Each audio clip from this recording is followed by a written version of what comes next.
Akuntansi penggabungan badan usaha.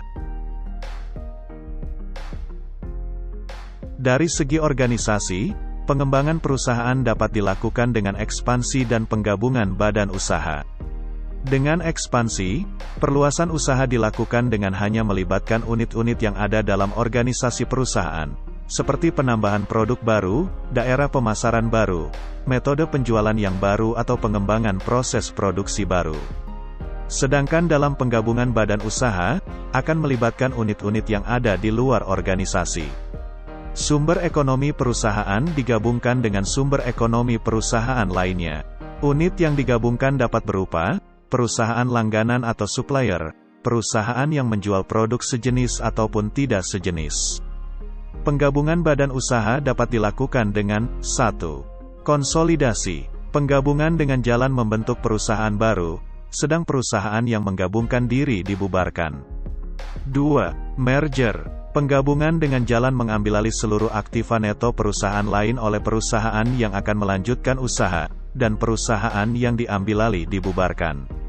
3. Akuisisi, penggabungan dengan jalan memiliki sebagian besar atau seluruh saham perusahaan lain, sehingga dapat mengendalikan operasi dan kebijakan perusahaan lain tersebut. Masalah penentuan jenis dan jumlah rupiah saham yang akan dibagikan. Setelah bentuk penggabungan ditentukan, maka masalah selanjutnya adalah penentuan jenis dan jumlah rupiah saham yang akan dibagikan. Apabila perusahaan yang baru dibentuk mengeluarkan satu jenis saham, maka A. Jika tingkat laba atas aktiva dari setiap perusahaan yang bergabung relatif sama, maka pembagian saham dapat dilakukan sesuai dengan perbandingan setoran aktiva neto dari perusahaan yang bergabung. Dalam keadaan tingkat laba yang sama, ratio setoran laba akan sama dengan ratio setoran aktiva neto dari perusahaan yang bergabung. Karena itu pembagian laba dari perusahaan yang baru di kemudian hari, akan dapat mempertahankan bagian laba seperti sebelum terjadinya penggabungan. B. Jika tingkat laba atas aktiva dari setiap perusahaan yang bergabung tidak sama, maka 1. Pembagian saham atas dasar ratio setoran aktiva neto akan mengakibatkan pembagian laba di kemudian hari yang tidak sama dengan hak atas bagian laba, seperti sebelum terjadinya penggabungan. 2. Pembagian saham atas dasar ratio setoran laba akan mengakibatkan hak pemilikan atas aktiva neto pada perusahaan yang baru akan tidak sesuai dengan hak pemilikan aktiva seperti sebelum terjadinya penggabungan. Akuntansi penggabungan badan usaha. Dari segi organisasi, pengembangan perusahaan dapat dilakukan dengan ekspansi dan penggabungan badan usaha. Dengan ekspansi, perluasan usaha dilakukan dengan hanya melibatkan unit-unit yang ada dalam organisasi perusahaan, seperti penambahan produk baru, daerah pemasaran baru, metode penjualan yang baru atau pengembangan proses produksi baru.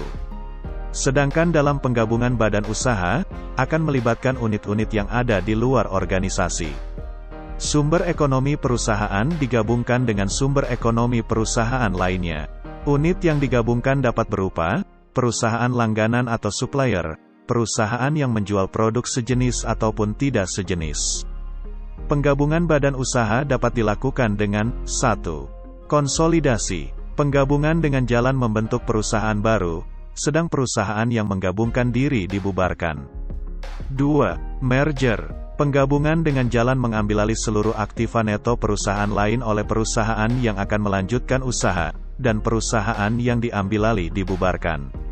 3. Akuisisi, penggabungan dengan jalan memiliki sebagian besar atau seluruh saham perusahaan lain, sehingga dapat mengendalikan operasi dan kebijakan perusahaan lain tersebut. Masalah penentuan jenis dan jumlah rupiah saham yang akan dibagikan.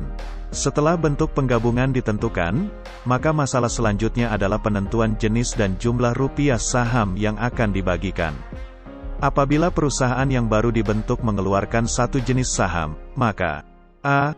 Jika tingkat laba atas aktiva dari setiap perusahaan yang bergabung relatif sama, maka pembagian saham dapat dilakukan sesuai dengan perbandingan setoran aktiva neto dari perusahaan yang bergabung.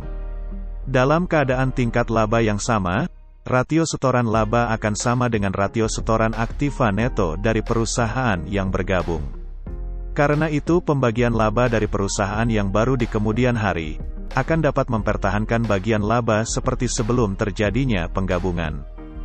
B. Jika tingkat laba atas aktiva dari setiap perusahaan yang bergabung tidak sama, maka, 1.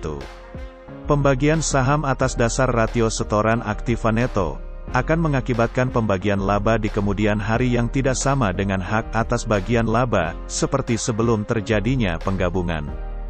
2. Pembagian saham atas dasar rasio setoran laba, akan mengakibatkan hak pemilikan atas aktiva neto pada perusahaan yang baru, akan tidak sesuai dengan hak pemilikan aktiva seperti sebelum terjadinya penggabungan.